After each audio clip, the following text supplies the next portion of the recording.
వ్యవసాయమును దేవుని గృహమునై ఉన్నారు. దేవుని గృహం అంటే మనం సంఘము అంటాం, అలాగే విశ్వాసపు గృహము అంటాం, అంతే కదండి. దేవుని గృహము, విశ్వాసపు గృహము అంటే ఏంటంటే సంఘము. మేము దేవుని జత పనివారమై ఉన్నాము. ఏమండి? అలాగే తర్వాత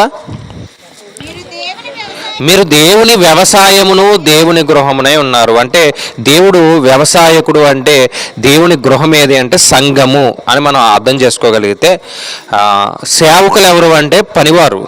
సేవకులు ఎవరు? పనివారు. మనందరం కూడా దేవుని పని చేసే పనివారమే. మనందరం కూడా దేవుని యొక్క పని చేయడానికి ఎన్నుకోబడినటువంటి పనివారమే. అలా దేవుడు చేస్తున్నటువంటి యొక్క వ్యవసాయంలో దేవుడికి ఏమి ఇవ్వాలి అంటే ఫలాలు అనేవి ఇవ్వాలి, అంతే కదండి. పంట వేసిన తర్వాత ఏ పంట అయితే వేస్తామో ఆ పంటకి తగినటువంటి ఫలాలు అనేవి రావాలి. ఒకవేళ రాలేదనుకోండి, రైతు ఖచ్చితంగా బాధపడతాడు. అలాగే దేవుడు కూడా వ్యవసాయం చేస్తుంటే దేవునికి ఏమి రావాలి? ఫలాలు రావాలి. ఏంటి ఆ ఫలాలు అంటే మనం మాట్లాడుకుంటున్నాం ఆత్మ ఫలాలు. అందులో ప్రేమ అనే ఒక ఫలం ఉంది అని, సంతోషం అనే ఒక ఫలం ఉందని, ఏమంటే అలాగే సమాధానం అనే ఒక ఫలం ఉందని నేర్చుకుంటున్నాం. ఈరోజు దేవుని కృపను బట్టి సమాధానము అనే దాని గురించి మనం మాట్లాడుకుందాం. ఏమండి? ఈరోజు మన అంశం ఏంటంటే ఆత్మ ఫలాల్లో సమాధానము. మనం మాట్లాడుకునే దాంట్లో 4వది సమాధానం. మనం మాట్లాడుకునే దాంట్లో 4వది. ఎందుకంటే మనం ప్రారంభించింది ఏంటంటే విశ్వాసంతో ప్రారంభించాం. ప్రేమ, సంతోషం, ఈ 3 కూడా మాట్లాడుకున్నాం. ఈరోజు 4వదిగా సమాధానం అనేది మనం మాట్లాడదాం. సమాధానం అనేది ఖచ్చితంగా ఉండాలా అంటే ఖచ్చితంగా ఉండాలి. ఎందుకంటే ఈరోజు దేశాల మధ్య కూడా గొడవలు జరుగుతున్నాయి అని మనం ఆలోచన చేసినప్పుడు అండి, చాలా దేశాలు ఆ దేశం యొక్క పెద్దలు లేదంటే అధికారులు ఎవరైతే ఉంటారో వారందరూ కూర్చుని మాట్లాడుకుని ఏం చేస్తున్నారంటే సమాధాన పడుతున్నారు. ఎందుకు మనం గొడవలు పెట్టుకోవడం అని. కొన్ని దేశాలు అయితే కూర్చుని మాట్లాడుకున్నా సరే మరలా ఏంటి గొడవలు. ఇప్పటికే చూడండి చాలా దేశాల మధ్య గొడవలు. మన దేశానికి ఏమండి చైనా దేశం అంటాం కదా, పెద్దది, టెక్నాలజీలో చాలా పెద్దదని మాట్లాడుకుంటాం. దానికి అలాగే చాలా దేశాలకి ఇప్పటికే ఏం జరుగుతున్నాయి? గొడవలు జరుగుతూనే ఉన్నాయి, యుద్ధాలు జరుగుతూనే ఉన్నాయి. సమాధానం అనేది ఉందా అంటే సమాధానం అనేది లేదు. అలాగే దేశాల మధ్య కాదు, రాష్ట్రాల మధ్య కూడా సమాధానం లేదు. ఒక రాష్ట్రం అంటే ఒక రాష్ట్రానికి పడదు, అంతే కదండి. ఒక రాష్ట్రం అంటే మరొక రాష్ట్రానికి పడదు. పూర్వం ఒకటే ఉండేది కదా మనకి. ఇప్పుడు ఏమైంది? హైదరాబాదు మనది ఏమైంది? విడిపోయింది కదా. కారణం ఏంటంటే కొన్ని ఏ లోటుపాట్లను అభివృద్ధి అని ఏదోటి మాట్లాడి మొత్తానికి రాష్ట్రాల మధ్య కూడా ఏంటంటే గొడవలు, జిల్లాల మధ్య గొడవలు, అలాగే పట్టణాల మధ్య గొడవలు, గ్రామాల మధ్య కూడా గొడవలు. ఒక గ్రామం అంటే మరొక గ్రామానికి పడదు, అలాగే ఒక పేట అంటే మరొక పేటకు పడదు, ఒక ఊరు అంటే మరొక ఊరు పడదు. అంటే ఈ గొడవలకి కారణం ఏంటంటే సమాధాన పడకపోవడమే ప్రతిదానికి కారణం అవుతుంది. చివరికి ఇది ఎక్కడి వరకు వచ్చిందంటే సంఘం వరకు కూడా వచ్చింది. ఒక సంఘం అంటే మరొక సంఘానికి పడకపోవడం అనేది కాస్త పక్కన పెడితే సంఘంలో ఉన్న వారికి కూడా ఏం లేదు, సమాధానం లేదు. సంఘంలో మనందరం కుటుంబం అనుకుంటే ఏమండి, సంఘంలో ఒకరంటే ఒకరికి పడదు, ఒకరంటే ఒకరికి గొడవలు, అసూయ పడతా ఉంటారు, ఈర్ష్యపడతా ఉంటారు. వారు ఏమైనా మంచి పని చేస్తున్నారనుకోండి, ఆ మంచి పనిని బట్టి దాన్ని ఏదో చెడ్డ పనిగా భావించి, అంటే ఈ గొడవలకి కారణం ఏంటంటే సరే మనం సమాధాన పడదాం, మనందరూ ఎవరు ఒకరే కదా అనుకునే ఆలోచన లేకపోవడం. అలాగే కుటుంబాల్లో కూడా చూడండి, సంఘం నుంచి కుటుంబానికి వచ్చామనుకోండి, కుటుంబాల్లో కూడా ఏంటి, కుటుంబాల్లో కూడా చాలా కుటుంబాలు విడిపోయిన కుటుంబాలు ఉన్నాయి. అన్నదమ్ములకు పడక, ఏమండి తల్లిదండ్రులకి బిడ్డలకి పడక, ఏదో చిన్న గొడవలు జరిగి ఆ గొడవల కారణాన్ని బట్టి వేరైపోవడం, విడిపోవడం, మాట్లాడుకోకుండా ఉండటం. ఇది ఒక రోజు 2 రోజులు లేదా ఒక వారం రోజులు ఉంటే ఓకేగానండి. ఇక జీవితకాలం అంతా కూడా మాట్లాడుకోకుండా చాలామంది ఉంటారు. అంటే వాళ్ళలో ఏం లేదు, సమాధానం అనేది లేదు, సమాధానం అనేది లేదు. అందుకే పరిశుద్ధ గ్రంథంలో కీర్తన గ్రంథం 34వ కీర్తన 14వ వచనంలో రాయబడినటువంటి ఒక మాటను చూద్దాం. ఏమండి, చాలా మంచి విషయం. ఎందుకంటే ప్రతి కుటుంబం కూడా ప్రేమ కలిగి ఉండాలి అంటే ఖచ్చితంగా సమాధాన పడాలి. అర్థమైందండి? అందుకే పరిశుద్ధ గ్రంథంలో ఈ మాట చదివే ముందు ఒక మాట ఏంటంటే, పరిశుద్ధ గ్రంథంలో సమాధానం అనే దాని గురించి చాలా వచనాలు ఉన్నాయి. చాలా వచనాలు రాశారు. మీరు వీలున్నప్పుడు ఎప్పుడన్నా పాత నిబంధన చదవండి. సమాధానం అనే దాని గురించి ఎన్నో వందల వచనాలు రాశారు. కారణం ఏంటంటే ఈయన చెప్తున్నారు చూడండి, 34వ కీర్తన 14వ వచనంలో, కేడు చేయడం మానేసి ఏమి నేర్చుకోవాలంట? మేలు చేయడం నేర్చుకోండి. ఫస్ట్ ఏం మానేయాలి అంటే, కేడు చేసే ప్రతి వారు ఏంటంటే మనసులో ఏదో పెట్టుకుని వారికి ఏదో ఒకటి చేయాలి, వారికి హాని చేయాలి, వారిని పాడు చేయాలి, వారిని మొత్తానికి నాశనం చేయాలి అనుకుంటారు. అదే దావీదు గారు మాట్లాడుతున్నారు. దావీదు గారు మాట్లాడుతూ, మీరు కీడు చేయడం మానేయండి, మీరు ఒక దానిని ఏవండి వెంటాడాలి అంటున్నాడు. చూడండి, దేన్నంట? సమాధానాన్ని వెతకండి. ఫస్ట్ సమాధానాన్ని వెతకండి. ఆ సమాధానం దొరికిన తర్వాత దాన్ని ఏం చేయాలంట? వెంటాడండి అంటున్నాడు. అంటే దాన్ని వదిలిపెట్టొద్దు. జీవితకాలం అంతా కూడా ఏం చేయాలి? దాన్ని వెంటాడుతూనే ఉండండి. ఎందుకంటే మనం పరలోకానికి చేరుకోవాలంటే ఈ ఫలాలన్నీ ఉండాలి మన జీవితంలో. ఈ ఫలాలు లేవనుకోండి, పరలోకానికి ఎలా వెళ్ళగలం? చివరికి ఏమైపోయిందంటే దేవునితో కూడా గొడవ పెట్టేటటువంటి పరిస్థితుల్లోకి వెళ్ళిపోతున్నారు. దేవునితో కూడా సమాధాన పడాల్సినటువంటి పరిస్థితులు వస్తున్నాయి. ఉదాహరణకు అది ఎక్కడ ప్రారంభమైందంటే, ఆదాము గారి యొక్క జీవితాన్ని మనం ఆలోచించామనుకోండి. దేవుడు చెప్పింది ఆయన ఏం చేయలేదు, పాటించలేదు. దేవుడు ఒక ఫలాన్ని వేసాడండి, మొత్తం ఈ ప్రపంచాన్నే మన పాదాల కింద పెట్టి ఒకటి తినొద్దు అంటే దేని మీద ఆశ ఉంది? దాని మీదే ఉంది ఆశ. పిల్లలకు కూడా చూడండి, ఒక బాక్స్ అక్కడ పెట్టి, నేను బయటికి వెళ్ళి వస్తున్నాను, దాన్ని కానీ నువ్వు ముట్టుకుంటే బాగోదని చెప్పారనుకోండి, దాన్ని అసలు ముట్టుకోవద్దని చెప్పారనుకోండి, మీరు వెళ్ళిన 10 సెకండ్లకు ఓపెన్ చేసేస్తాడు. అంటే ఆడ ఆలోచన అంతా దేని మీద ఉంటుంది? అమ్మ ఏదో చెప్పింది, అమ్మ ఏదో దాసింది అందులో. మొత్తానికి ఏం చేయాలి? దాంట్లో ఏముండదు, అమ్మ మాటలోనే ఉంది. అలాగే దాంట్లో ఏమీ లేదు ఫలంలో. అర్థమైందండి? ఫలంలో ఏమీ లేదు. దీంట్లో ఉంది, దేవుని మాటలో ఉంది. నా బిడ్డ నా మాట వింటాడా వినడా? అందుకే అక్కడి నుంచి దేవునితో ఒక బంధం కోల్పోయాం. దేవునితో మరలా సమాధాన పడాల్సినటువంటి పరిస్థితికి మనం వెళ్ళిపోతున్నాం. ఏమంటే దేవునితో ఉన్నటువంటి బంధం ఏమైంది? కోల్పోయింది. అందుకే సమాధానాన్ని ఫస్ట్ ఏం చేయమంటున్నారు? వెతకండి, తర్వాత వెతికిన తర్వాత దాన్ని వెంటాడండి అంటున్నారు. ఎందుకంటే ఏమండి, అసలు బలహీనులు బలవంతులతో సమాధాన పడాలి, అంతే కదండి. ఇప్పుడు బలహీనులు బలవంతులతో గొడవలు కానీ కొట్లాటలు కానీ పెట్టుకుంటారా? పెట్టుకోరు. ఎందుకు? వీళ్ళు బలహీనులు కాబట్టి, వాళ్ళు బలవంతులు కాబట్టి. అదే కదా యేసుక్రీస్తు వారు ఒక ఉపమానంలో చెప్పారు. లూకాసు వార్త 14వ అధ్యాయం 31వ వచనాన్ని ఒకసారి చూడగలిగితే, లూకా గారు రాసినటువంటి సువార్త 14వ అధ్యాయము, మరియు ఏ రాజైనను మరి ఒక రాజుతో, చూడండి, ఒక రాజు అంట మరొక రాజుతో యుద్ధానికి వెళ్తాడు ఖచ్చితంగా. అలా యుద్ధానికి వెళ్ళినప్పుడు ఇతని దగ్గర 10,000 మందే ఉన్నారు, అతని దగ్గర 20,000 మంది ఉన్నారు. ఇప్పుడు ఎవరు సమాధాన పడాలి? చెప్పండి, ఎవరు సమాధాన పడాలి? ఇప్పుడు నా దగ్గర 20,000 మంది ఉన్నారండి, నాతో ఎవరైతే గొడవకు వస్తున్నారో వాళ్ళ దగ్గర 10,000 మందే ఉన్నారనుకోండి. ఇప్పుడు అతను నాతో సమాధాన పడాలి. ఎందుకు? నా దగ్గర ఉన్నటువంటి సైన్యం ఎక్కువ. లేదా నా దగ్గర 10,000 మంది ఉన్నారనుకోండి, అతని దగ్గర ఒక 20,000 మంది ఉన్నారనుకోండి. ఇప్పుడు నా సైన్యం చాలా తక్కువ కాబట్టి ముందు నేను వెళ్ళిపోయి సమాధాన పడాలి. అది చెప్తున్నారు చూడండి ఆయన ఏమని. లూకా గారు రాసినటువంటి సువార్త 14వ అధ్యాయం 31వ వచనం,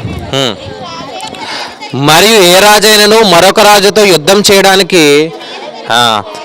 తన మీదకు 20,000 మందితో 10,000 మందితో ఎదురింప శక్తి తనకు కలదో లేదో కూర్చుండి మొదట ఆలోచించుకొనడా? శక్తి లేని ఎడల అతడు ఇంకనూ దూరముగా ఉన్నప్పుడే రాయబారము పంపి సమాధానము చేసుకున్న చూచును కదా. అంటే ఇంకా దూరంగా ఉన్నాడు కాబట్టి ఏముందంటే అవకాశం ఉంది. ఇంకా దూరంగానే ఉన్నాడు కాబట్టి దగ్గరికి ఏమి రాలేదు కదా. దగ్గరకు వస్తే దాన్ని ఆపలేమేమో, దూరంగా ఉన్నాడు కాబట్టి ఇప్పుడు ఎవరిని పంపిద్దాం అంటే ఒక రాయబారిని పంపిద్దాం. ఒక రాయబారిని పంపించి, అయ్యా మా రాజు మీతో యుద్ధం చేయడానికి అంగీకరించట్లేదు, ఎందుకంటే మీరు బలవంతులు కాబట్టి మేము సమాధాన పడిపోతున్నాం, మేము ఓడిపోయాం, మేము సమాధాన పడుతున్నాం, మీరు ఏం చేసినా పర్వాలేదు అంటే. ఏమండి, యుద్ధం గెలిచిన తర్వాత రాజ్యం తీసుకోవచ్చేమో, కానీ కొన్ని సందర్భాల్లో సమాధాన పడ్డారనుకోండి, వీడి రాజ్యం వీడి దగ్గర ఉంటుంది. అంటే ఆ రాజు యొక్క మనసు మంచిదైతే వీడి రాజ్యం వీడి దగ్గర ఉంటుంది, వాడి రాజు వాడి దగ్గర ఉంటుంది. అంటే ముందుగానే ఏం ఆలోచించాడు? నా సైన్యం 10,000 మంది, అతని సైన్యం 20,000 మంది, కాబట్టి నేనేం చేయాలి? సమాధాన పడాలి. సైన్యాలకే అధిపతి ఎవరు? దేవుడు కదండి. మరి ఆయన ఎంత బలవంతుడు? ఆయన ఎంత బలవంతుడు చెప్పండి. ఆయన ఒక చోట రాశారు కదా, ఒక సందర్భంలో పేతురు గారు అనుకుంటా తొందరపడితే, పేతురు ఎందుకు తొందరపడతాను, నేను కనుక ఆజ్ఞాపించానంటే పరలోకంలో నుండి సైన్యమే వస్తుంది అన్నాడు. 12,000 వ్యూహం అన్నట్టు రాయబడ్డది. అంటే సుమారుగా ఒక 72,000 మంది అని అక్కడ రాశారు. అంటే ఒక మాట సెలవిస్తే పరలోకంలో నుండి సైన్యమే వస్తుంది. కోటాను కోట్ల దేవదూతలు ఆయన దగ్గర ఉన్నారండి. కానీ అది కోరుకోవట్లేదు. ఆయన ఏం కోరుకుంటున్నాడు? సమాధానం కావాలని కోరుకుంటున్నాడు. అంటే అంత గొప్పవాడు దేవుడు, అంత బలవంతుడు దేవుడు. మనమెవరు? మనం చాలా బలహీనలు కదండి. మన ఇంటి పక్క వాడితో గొడవ పెట్టుకుంటేనే మనం ఓడిపోతాం. మనం అంతే కదండి. ఇక్కడైనా పోటీలు పెట్టానుకోండి, ఏం జరుగుతుంది? మనకున్న బలం ఎంతండి? మనిషితోనే ఓడిపోతాం మనం, అంతే కదా, మనిషితోనే ఓడిపోతాం మనం. అలాంటిది దేవునితో వెళ్ళగలమా? వెళ్ళలేం కదా. అందుకే ముందుగానే ఏం పడాలంట? సమాధాన పడాలి. అంటే ఎప్పుడు రాజు ఇంకా బయలుదేరలేదు, రాజు దగ్గరలో లేడు, రాజు ఇంకా ఎక్కడున్నాడు? తన రాజ్యం దగ్గరే ఉన్నాడు. కాబట్టి ముందుగానే ఎవరిని పంపించారంట? రాయబారిని పంపించాడు. యేసుక్రీస్తు వారు మహారాజు అయితే ఆయన ఇంకా పరలోకంలోనే ఉన్నాడు. ఆయన ఇంకా రాలేదు. వచ్చాడండి, ఇంకా రాలేదు. ఆయన వచ్చే లోపే మనం ఏమవ్వాలి? అర్థమైందంటే ఆయన ఇంకా రాలేదు. ఆయన బయలుదేరిపోయాడు అనుకోండి, మీరు సమాధాన పడాలన్నా కుదరదు. ఇంకా ఆయన బయలుదేరిపోయాడు అనుకోండి, ఓకే ఇప్పుడు వస్తున్నానని, ఇంకా మీరు సమాధాన పడాలన్నా, ప్రభువా నేను ఇప్పుడు ప్రార్థన చేస్తానన్నా ఏమన్నా అవకాశం ఉందా? లేదు. కాబట్టి ఆయన వచ్చేలోపే మనుషులతో సమాధాన పడాలి, సంఘాలతో సమాధాన పడాలి, ఏమండి కుటుంబంతో సమాధాన పడాలి, చివరికి దేవునితోనే పాపపు విషయంలో ఏం పడాలి? సమాధాన పడాలి.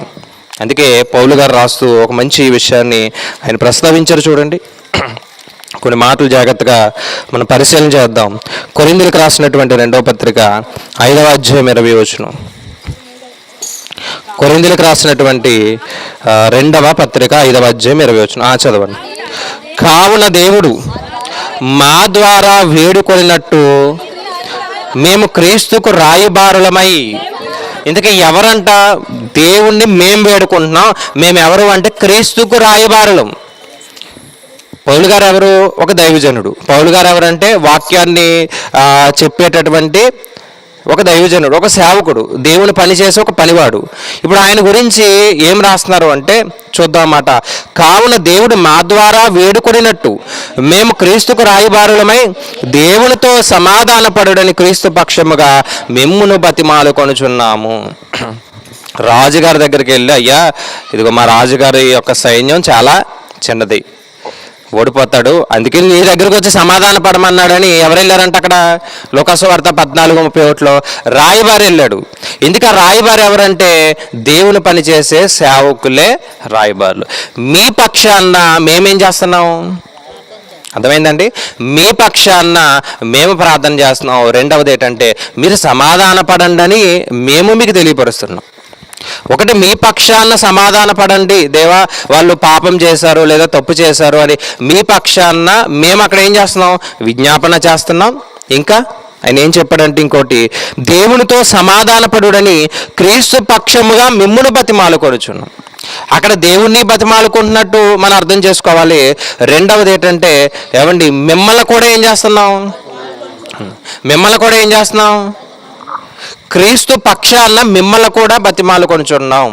అంటే మీకు ఒకవేళ ఎవరి మీద ద్వేషం ఉందనుకోండి, అసూయ ఉందనుకోండి, పగ ఉందనుకోండి, కోపం ఉందనుకోండి, ఫస్ట్ ఏం చేయాలి చెప్పండి? ఫస్ట్ ఏం చేయాలి? సమాధాన పడాలి. ఎందుకంటే ఇదిగో రాయబారులంట బతిమాలుకుంటున్నారంట. రాయబారులు ఎవరంటే పౌలు గారు, పేతురు గారు, వీళ్ళు ఎవరైతే ఉన్నారో దేవుని పని చేసేవారు, వీళ్ళందరూ ఎవరంటే క్రీస్తుకి రాయబారులు.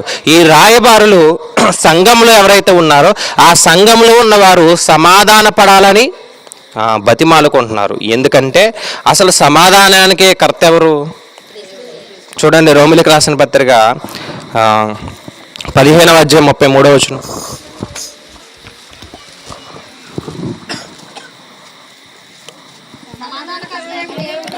తీసారండి, రోమిలికి రాసిన పత్రిక 15వ అధ్యాయం 33. సమాధానకర్త అయిన దేవుడు మీకు అందరికీ తోడై ఉండును గాక. ఇంతకీ సమాధానానికి కర్త ఎవరు?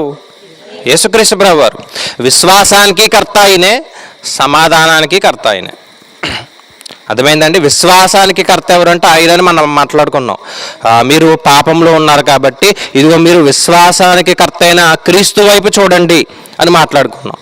అలాగే మనం ఏమైనా ఇలాంటి గొడవల్లో, సమస్యల్లో, కోపాలలో, ద్వేషాల్లో ఉన్నాం కాబట్టి మనం కూడా ఎవరిని చూడాలి? మరలా ఆ యేసుక్రీస్తు వారిని చూడాలి. ఎందుకంటే ఆయన సమాధానానికి ఎవరంట? కర్త. అలాంటి సమాధానానికి కర్త అయిన యేసుక్రీస్తు వారండి ఒక మాట చెప్పారు, చాలా మంచి మాట. ఒకసారి చూద్దాం.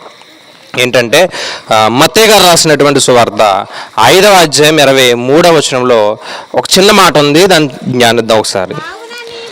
కావున నీవు, చూడండి, కావున నీవు బలిపీఠం దగ్గరికి వెళ్ళి అర్పణ ఇస్తున్నావంట. అంటే అర్పణ అంటే మనం ఏమిస్తాం? అర్పణ అంటే ఏమిస్తామండి? పాత నిబంధన ప్రకారం ఒకసారి ఆలోచన చేద్దాం. ఒక బలిపీఠం ఉంది, ఆ బలిపీఠం దగ్గరికి ఒక అర్పణ తీసుకెళ్లారంట. ఏంటంటే ఒక పశువుని, లేదంటే ఒక ఎద్దునో, ఒక ఆవునో, లేదంటే ఇంకా కొంచెం వారికి ఆర్థిక పరిస్థితికి బాగోలేకపోతే ఒక కోడి దూడనో, ఏమంటే ఒక కోడినని రాశారు, గొర్రెనని రాశారు, అలాగే పావురమని రాశారు. మొత్తానికి ఏదో ఒక దానిని అర్పించడానికి తీసుకెళ్తున్నావు నువ్వు. ఎక్కడికండి? బలిపీఠం దగ్గరికి అర్పించడానికి తీసుకెళ్తున్నావు. అలా తీసుకెళ్తున్నప్పుడంట మధ్యలో నీకు ఒక ఆలోచన వచ్చింది, లేదా ఒకటి జ్ఞాపకం వచ్చింది. ఏంటంటే నువ్వు చదవండి, నీ సహోదరునికి విరోధం ఏమైనాను కలదని అక్కడ నీకు జ్ఞాపకం వస్తే, చూడండి, అక్కడ నీకు జ్ఞాపకం వస్తే అక్కడ బలిపీఠం ఎదుటనే నీ అర్పణను పక్కన పెట్టేసి మొదట వెళ్ళి నువ్వేం చేయాలి? సమాధాన పడాలి. ఒక ఆవుని తెచ్చాడు అనుకోండి, లేదంటే ఒక పావురాన్ని తెచ్చాడు, లేదంటే ఒక ధాన్యం తెచ్చాడు. ఏమండి, ధాన్యం అని కూడా రాయబడ్డది కదా, గోధుమలు అని రాయబడ్డది. ఏదో ఒకటి మొత్తానికి అర్పణ అయితే తెచ్చాడు. ఏ ఫలాలు తెచ్చాడో, లేదంటే తన యొక్క పరిస్థితిని బట్టి ఏం తెచ్చాడో మొత్తానికి సమాధాన బలి దగ్గర తెచ్చాడు. బలి అర్పించడానికి ఎక్కడ తెచ్చాడంట? బలిపీఠం దగ్గరికి పట్టుకుని వస్తున్నారు. మనమే అనుకుందాం, కాసేపు మనమే అనుకుందాం, మీరు ఇక్కడికి వస్తున్నారు, ఇక్కడే బలి ఉందనుకోండి. మీరు వస్తున్నప్పుడు ఏదో తెచ్చారు, మొత్తానికి ఏ ధాన్యం తెచ్చారో, ఫలాలు తెచ్చారో, లేదంటే ఏ దూడని తెచ్చారో, మొత్తానికి బలి ఇవ్వడానికి వస్తున్నారు. అలా మధ్యలో ఉన్నప్పుడు మీకు ఒకటి జ్ఞాపకం వచ్చిందంట. ఏంటది? ఏం జ్ఞాపకం వచ్చింది? ఆ మాట చదువుతుంది ఒకసారి మరలా. నీ మీద నీ సహోదరునికి విరోధం ఏదైనా కలదని. చూడండి, ఒకవేళ ఎవరి మీద నీకు విరోధం ఉంది, ఎవరంటే అక్కడ సహోదరుడు అని రాశారు. చూడండి, నీ సహోదరులు ఎవరైతే ఉంటారో, కాసేపు సంఘం గురించి ఆలోచిద్దాం మనం. సంఘం అంటే కుటుంబం అనుకున్నాం కదా. కుటుంబంలో సహోదరులు, సహోదరీమణులు చాలామంది ఉన్నారు. ఏమండి, వీళ్ళల్లో ఒకవేళ ఎవరితోనైనా మనకి విరోధం వచ్చింది అనుకోండి, అప్పుడు ఏం చేయాలి? ఫస్ట్ అది అక్కడ పక్కన పాడేసి, దేవుడు చెప్పాడు ఫస్ట్ నువ్వు వచ్చి బలిచ్చేసి, ఆ బలిచ్చిన తర్వాత నీకు ఖాళీ ఉంటే అప్పుడు వెళ్ళి సమాధాన పడమన్నాడా? లేదేమన్నాడు ఆయన? ముందు ఆ బలి కాదు నా ముఖ్యం, నువ్వు అసలు ఎక్కడ తెచ్చావు? సమాధాన బలి దగ్గర తెచ్చావు. నీలోనే సమాధానం లేనప్పుడు అక్కడికి వచ్చి నువ్వేమిస్తావు? ఇక్కడ ఫస్ట్ నువ్వేం చేయాలి? ఎవరితో అయితే విరోధం ఉందో వారి దగ్గరికి వెళ్ళి నువ్వేం చెప్పాలి? సమాధాన పడాలి. సరే, అయ్యింది ఏదో అయిపోయింది, అనుకోకుండా నేను గొడవ పెట్టాను, లేదంటే ఏదో ఒకటి మాట్లాడేసాను, అనుకోకుండా నా నోట్లోంచి ఆ మాట వచ్చేసింది, మనం ఈసారి నుంచి ఎలా ఉందాం? మంచిగా ఉందాం, దేవుని ఆరాధిందా అని ఒక మాట చెప్పేసి సమాధాన పడి ఎక్కడికి రావాలి? మరలా అక్కడికి వచ్చి బలి ఇవ్వాలి. అర్థమైందండి? ఇది పాత నిబంధనలో చెప్తున్నా. పాత నిబంధనలో ఒక దూడనో, ఒక మేకనో, అలాగే ఒక గొర్రెనో ఏదో ఒకటి తెస్తున్నారు. మధ్యలోకి వచ్చినప్పుడు నాకు ఎవరి మీద కోపం ఉంది, నేను ఇంటి దగ్గర మొత్తం రచ్చ చేసి వచ్చాను, అది మధ్యలోకి వచ్చాక జ్ఞాపకం వచ్చింది. అప్పుడు నేను ఏం చేయాలి? వెనక్కి వెళ్ళాలి. వెనక్కి వెళ్ళి ఫస్ట్ ఏం చేయాలి? సమాధానపడి రావాలి. చూడండి, ప్రభు ఎంత గొప్పగా చెప్పాడు. ఎంత గొప్పగా చెప్పాడంటే సమాధానపడి రండి అన్నాడు. ఇప్పుడు మేము గొర్రెలు ఎక్కడిస్తున్నామండి, ఆవులు ఎక్కడిస్తున్నాం, మా దగ్గర పావురాలు ఎక్కడ ఉన్నాయి, అవి ఎక్కడా కనిపించట్లేదు అని మీరు అంటే, హెబ్రీలకు రాసిన పత్రిక 13వ అధ్యాయము 10వ వచనం. హెబ్రీలకు రాసిన పత్రిక. మనకు కూడా ఒక బలిపీఠం ఉంది. చూడండి, వాళ్ళకే కాదు మనకు కూడా ఏముందంట, మనకు కూడా ఒక బలిపీఠం ఉంది. చదవండి. దాని సంబంధమైన వాటిని తినుటకు గుడారంలో సేవ చేయువారికి అధికారము లేదు. అంటే మనకు కూడా ఒక బలిపీఠం ఉంది అని చెప్పి కొత్త నిబంధన యొక్క సారాంశాన్ని అక్కడ చెప్పారు. పాత నిబంధనలో ప్రధాన యాజకుడు అహరోను గారు అయితే, కొత్త నిబంధన ప్రకారం ప్రధాన యాజకుడు ఎవరు అంటే యేసుక్రీస్తు ప్రభువారు. పాత నిబంధనలో పస్కా బలి ఎవరు అంటే ఒక గొర్రె అయితే, కొత్త నిబంధనలో ఆ పస్కా పశువు ఎవరు? యేసుక్రీస్తు వారు. అంటే ప్రతిదీ కూడా ఏమవుతుంది, మారుతూ వస్తుంది.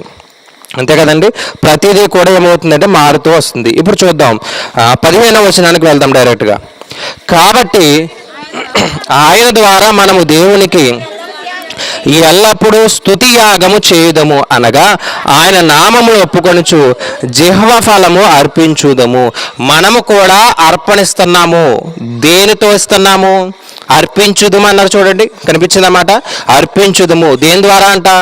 జిహ్వ ఫలము. అంటే జిహ్వ అంటే నాలుక. నాలుక ద్వారా వచ్చేటటువంటి ఫలాన్ని దేవునికి అర్పిస్తున్నాం. స్తుతి యాగము అంటాం కదా, యాగము అంటే బలి. యాగం అంటే బలి. అంటే దేవుణ్ణి స్తుతిస్తున్నాము అంటే కారణం ఏంటంటే దేవునికి ఏమిస్తున్నాం? బలిస్తున్నాం. స్తుతించడం అంటే పాటల ద్వారా స్తుతిస్తాం, ప్రార్థన ద్వారా స్తుతిస్తాం, అంతే కదండి. దేవుడు స్తుతించడం అంటే ఏంటి? పాటల ద్వారానే కదా. అందుకే చాలామంది స్తుతించరు, పాటలు అయిపోయాక వస్తారు. వాళ్ళకి స్తుతి గురించి తెలియదు పాపం. అందుకనే ఏంటి, చివరి పాటలు అయిపోయాక వస్తారన్నమాట.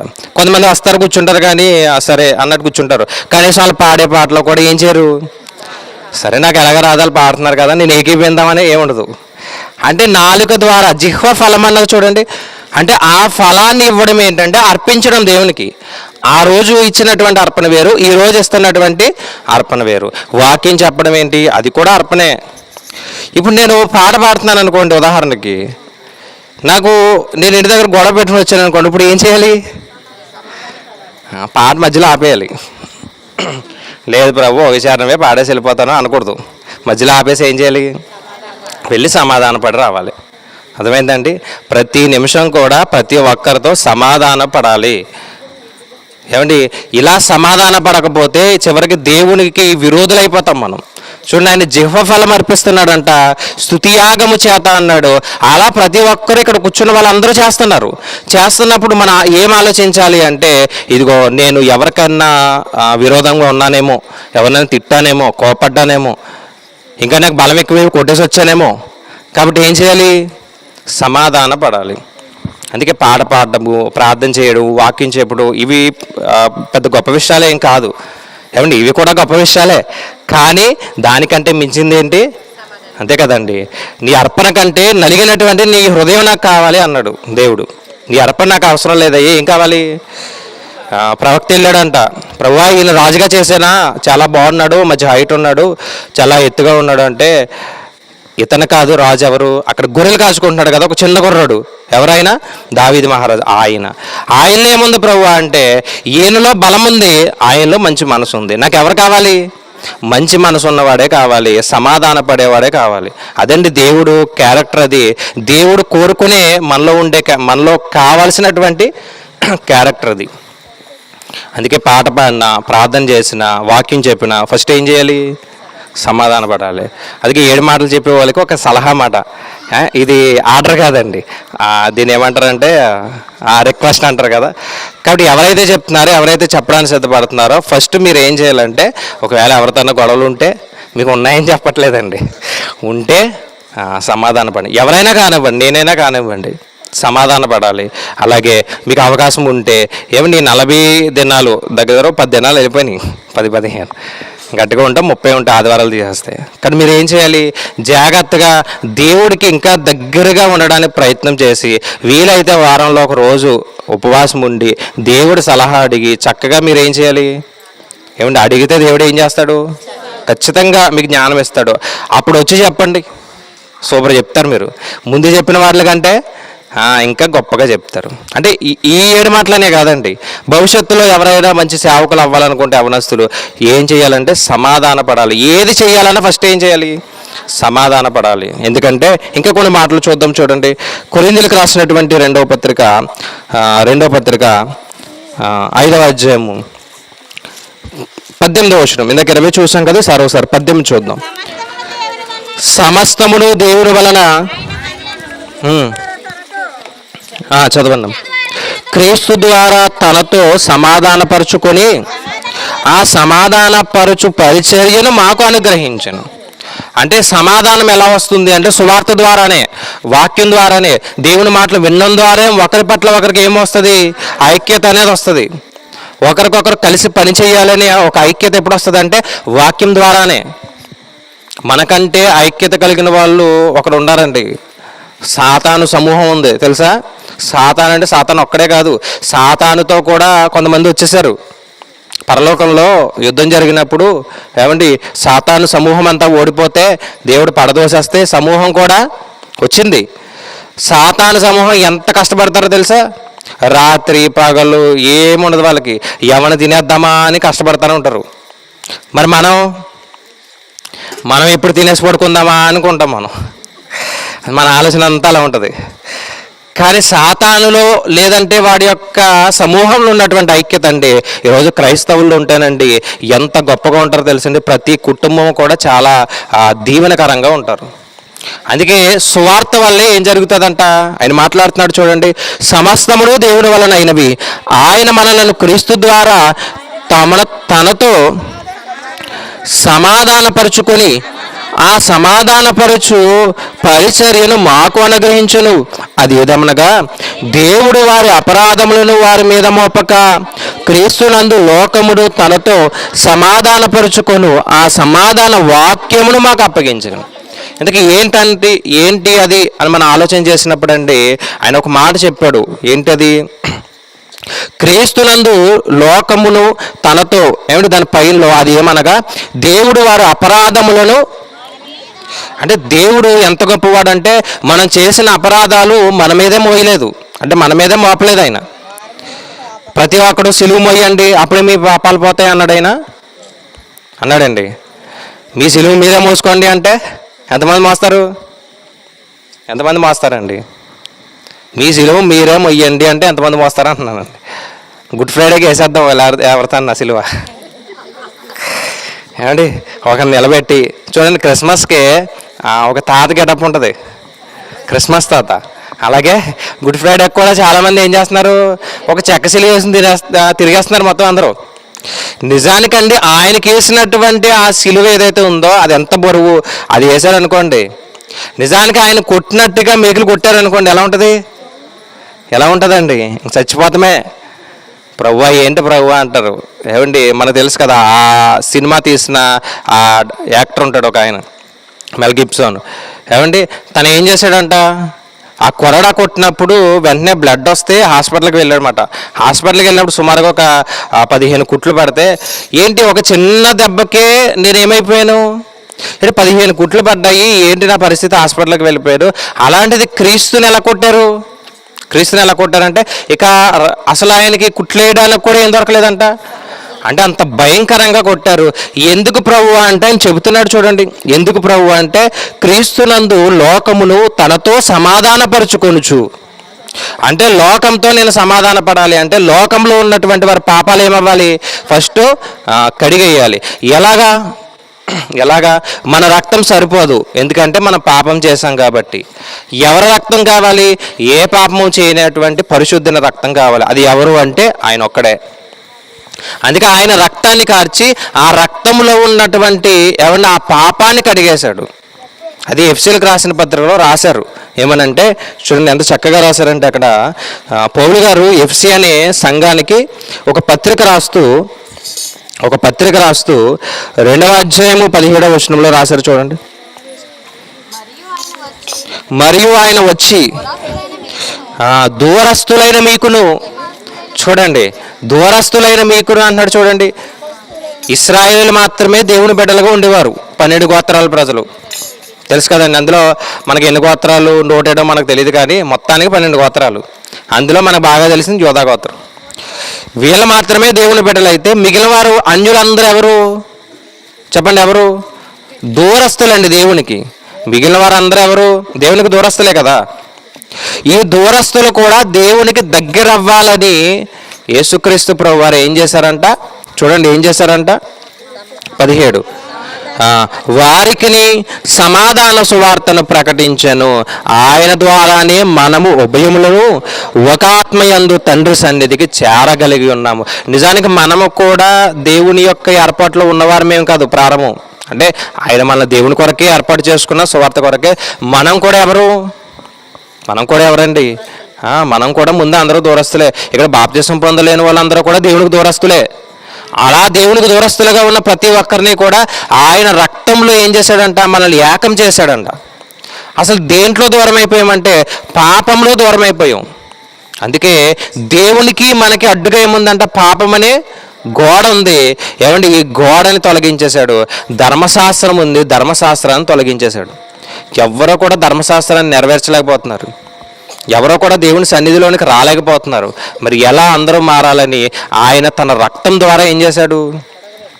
కడిగి అందరినీ ఒకటి చేశాడండి. ఏమంటే దేవుడు కలిపేవాడే కానీ విడగొట్టేవాడు కాదు. మనమేం చేస్తాం? చాలామంది, అందరూ కాకపోయినా కొంతమంది రాజకీయ నాయకులు ఉంటారు. చాలా వరకు కులాల మధ్య, మతాల మధ్య చూడండి, ఇప్పుడు బయట జరిగేది ఏంటి? గొడవలు అవే కదా. ఇప్పటి వరకు ఎవరో కూడా చర్చి దగ్గరికి వచ్చి గొడవలు పెట్టిన వారు ఎవరు లేరు. ఇప్పుడు పెడుతున్నారంటే కారణం ఏంటి? అంటే దీంట్లో వారికి ఏదో లాభం వస్తుంది, పేరు వస్తుంది. మొత్తానికి దేని మధ్య పెట్టారు? మనుషుల మధ్య, కులాల మధ్య, మతాల మధ్య గొడవలు పెట్టినారు. ఏమండి, సమాధాన పడమని ఆయన చెబుతుంటే మనం గొడవలు పెడుతున్నాం. కానీ సుమారు ఒక 2000 సంవత్సరాల నుండి విడిపోయినటువంటి వారండి. ఇశ్రాయేలు వేరు, అన్యులు వేరు. ఇశ్రాయేలు వేరుగా ఉండేవారు. ఇశ్రాయేల్ యొక్క ఆచారాలు వేరు, అన్యులు అంటే ఇక్కడ ఫిలిస్తీన్లు, ఏమండి ఎబూసీలు, వీళ్ళు ఎవరైతే ఉన్నారో వాళ్ళు, వీళ్ళ ఆచారాలు వేరుగా ఉండే. మొత్తానికి వీళ్ళు అందరినీ దేవుడు ఏం చేశాడు? కలిపేశాడు. దేని ద్వారా? ఒక్క మాట ద్వారా, ఆయన రక్తం ద్వారా, ఆయన బలి ద్వారా కలిపేశాడు. ఏమండి, ఆ మాటలు విన్నారండి. ఒక మాట ద్వారా అందరూ కలిసిపోయారంటే మాట విన్నారు కాబట్టి. అంతే కదా. ఆయన ఒక మాట చెప్పగానే అందరూ కలిసిపోయారంటే ఫస్ట్ వినే గుణం ఎవరికి ఉంది? మనుషులకు ఉంది. మనుషులకు ఉంది కాబట్టి విన్నారు కాబట్టి అందరూ ఏకమైపోయారు. అప్పుడు పేతురు గారి సందర్భానికి వస్తే అపోస్తల కార్యం తెలిసిన మాటే. ప్రభువా, ఏంటి నన్ను ఆయనకు దర్శనం వచ్చిందన్నమాట. ఆ దర్శనంలో మొత్తం పురుగులని, ఏమండి కీటకాలని అన్నీ కనిపిస్తాయి. దేవుడు అంటాడు ఇవన్నీ తినే అంటాడు. ఇవన్నీ తినే అంటే, ప్రభువా ఇవన్నీ తినమంటున్నావేంటి? నేను అపవిత్రమైనవి నేనేం చేయను? నేను ముట్టుకోను కదా ప్రభువా అంటే, లేదు అన్నీ తినే అంటాడు మాట దేవుడు. దాని యొక్క భావం ఏంటంటే, ఇప్పటి వరకు దేవుడు ఇశ్రాయేలు ప్రజలకే దేవుడు, కానీ దేవుడు అందరికీ దేవుడు. ఎక్కడుందండి? అపోస్తల కార్యం 10వ అధ్యాయంలో ఉంటుంది. ఒకసారి వచనం ఉంటే ఒకసారి తీయండి. ఎన్నో వచనం అండి? ఎన్నో వచనం? అపోస్తల కార్యం 10వ అధ్యాయంలో 36. యేసుక్రీస్తు అందరికీ ప్రభువు. మీరు చూడండి, ప్రతి గోడ మీద కనిపించేది, ప్రతి గోడ మీద మనకు కనిపించేది ఏంటి? యేసుక్రీస్తు అందరికీ ప్రభువు. అప్పటి వరకు యూదులకు మాత్రమే ప్రభువు, ఇశ్రాయేలుకు మాత్రమే ప్రభువు. అంటే దేవుడు అందరికీ దేవుడైనా అప్పటి వరకు వీళ్ళకే దేవుడు అనే ఒక ఫీలింగ్లో ఉండేవారు. మొత్తానికి పేతురు గారి దర్శనం ద్వారా మొత్తం మనకు తెలిసింది ఏంటంటే, ఇదిగో దేవుడు అందరికీ దేవుడు. నేను సమాధానపడి మీ దగ్గరకు వచ్చాను. మీరు సమాధాన పడగలిగితే కలిసి మనం భోజనం చేద్దాం అన్నాడు ఆయన. ప్రకటన గ్రంథంలో కనిపిస్తుంది కదా, ఇదిగో హృదయం అనే తలుపు దగ్గర ఉండి నేను కొడుతున్నాను. ఎవరైతే ఉన్నారో వారు తలుపు తీస్తే నేను మీరు కూడా కలిసి భోజనం చేద్దాం. కానీ మనం ఏం చేసాం? లోపల సాతానుగాని పెట్టుకుని బయట తాళం వేసి పాడేసామన్నమాట. ఆయన ఏమో కొడతానే ఉన్నాడు. లోపల ఎవరు ఉన్నారు? లోపల చాలామంది ఉంటారు. ఆ 4 గదుల్లో 4గురిని కుక్కేస్తాం మనం. అంతే కదండి. గుండెలు ఎన్ని ఉంటాయంట? 4 గదులు ఉంటాయి. ఆ 4 గదులు ఎంతమంది అయ్యి? 4 ఉంటారు. మరి ఎవరు ఉంటారు అనేది మాకు అవసరం లేదు, కానీ మొత్తానికి 4 అది ఏం చేద్దాం? అప్పుడు ఇంకా దేవుడికి చోటేది? అందుకని అంటున్నాడు, నాకు చోటేది? నాకు ఎక్కడుంది చోటు? నాకు ఎక్కడుంది చోటు?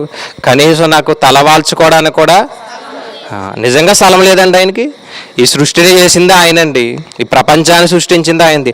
అయినా ఆయన అంటున్నాడు నాకు చోటు లేదు అంటున్నాడు. అంటే నాకు మనుషులు ఎక్కడా హృదయంలో కొంచెం చోటు కూడా ఇవ్వట్లేదు. ఎందుకంటే ఆ హృదయంలో ఏముందంటే కుళ్ళు, కుతంత్రాలు, గొడవలు, అసూయలు, పగలు ఇవన్నీ పెట్టుకుంటే ఆయన ఎందుకు వస్తాడు? పరిశుద్ధుడు ఎక్కడ ఉంటారంట? పరిశుద్ధుల దగ్గరే ఉంటారు. ఆయన పరిశుద్ధుడైతే మనము కూడా పరిశుద్ధులమైతే మన దగ్గర ఆయన ఉంటాడు. మనమే సమాధాన పడకపోతే ఇంక మన దగ్గర ఎక్కడ ఉంటారు? చూడండి, ఒక్క మాటతో అందరినీ కలిపేశాడండి ఆయన. మనం విడగొడుతున్నామేమో మన మాటలతో, ఒకసారి ఆలోచించండి. మన మాటలతో ఎవరినైనా బాధ పెడుతున్నామేమో, మన మాటలతో ఏమైనా కుటుంబాలు విడిపోతున్నాయేమో, మన మాటలతో సంఘాల్లో గొడవలు వస్తున్నాయేమో, మన మాటలతో మనం చేసే పనులు ఎక్కడైతే పనులు చేసుకుంటున్నామో, వ్యాపారాలు చేసుకుంటున్నామో అక్కడ ఏమైనా ఇబ్బందులు వస్తున్నాయేమో, దేన్ని బట్టి? మన మాటని బట్టి ఏమన్నా గొడవలు వచ్చి విడిపోతున్నామేమో? కాదండి, మాటని బట్టి సమాధాన పడాలి తప్ప మాటని బట్టి మనం కొంతమందిని కలపాలి తప్ప కొంతమందిని ఏం చేయకూడదు? విడగొట్టకూడదు. విడగొట్టామంటే నువ్వు ఫలించట్లేదనే, అదే నువ్వు కలిపావంటే నువ్వు ఫలిస్తున్నావని. ఇంకా చూడండి కొన్ని మాటలు, సమయం అవుతుంది, కొన్ని మాటలు చూసుకొని ముగించుకుందాం. రోమీలకు రాసిన పత్రిక 12వ అధ్యాయం 17వ వచనం. రోమీలకు రాసిన పత్రిక 12వ అధ్యాయం 17వ వచనం. కేడుకు ప్రతి కేడు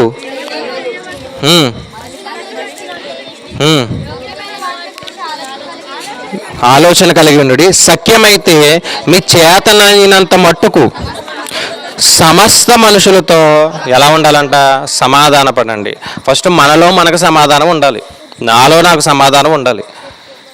ఏమండి, మనుషులతో సమాధాన పడడానికి వెళ్ళాలి అంటే మనలో మనకే ఏమి లేదు అంటే నాలో నాకే సమాధాన పడేటటువంటి ఆలోచన లేదనుకోండి. నాలో నాకు సమాధానం అంటే నాలో నాకు సమాధాన పడేటటువంటి గుణం ఉండాలి. రెండవది ఏంటంటే ఏమంటే సఖ్యమైతే, చూడండి, సఖ్యమైతే మీ చేతనైనంత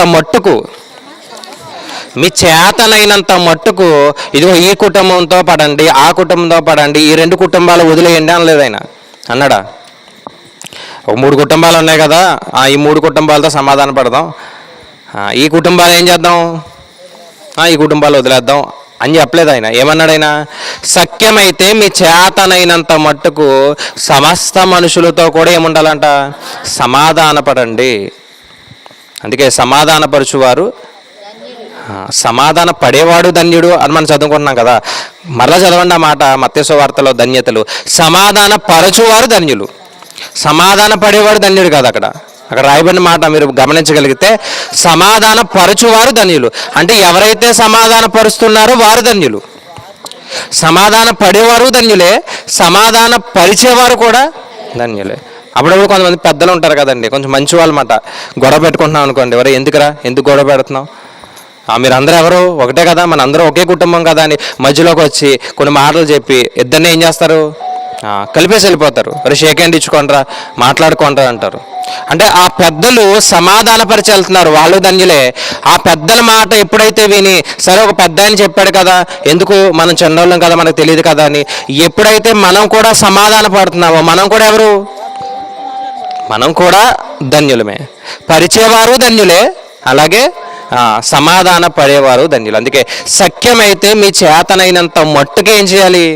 సమాధాన పడండి. ఇది కష్టమే, ఏమండి, ఇది చాలా కష్టం మన జీవితంలో, కానీ తప్పకుండా చెయ్యాల్సినటువంటి విషయం ఏది? సమాధాన పడడం. ఇంకా చూద్దాం కొన్ని మాటలు. కొలస్సీలకు రాసిన పత్రిక 3వ అధ్యాయము 15వ వచనం. క్రీస్తు అనుగ్రహించు సమాధానము మీ హృదయములో ఏలుచుండనీయుడి, ఎందుకొరకే మీరొక్క శరీరముగా పిలువబడితిరి. చూడండి, ఆయన మాట్లాడుతూ క్రీస్తు అనుగ్రహించు సమాధానం. ఎవరు అనుగ్రహిస్తున్నారంట?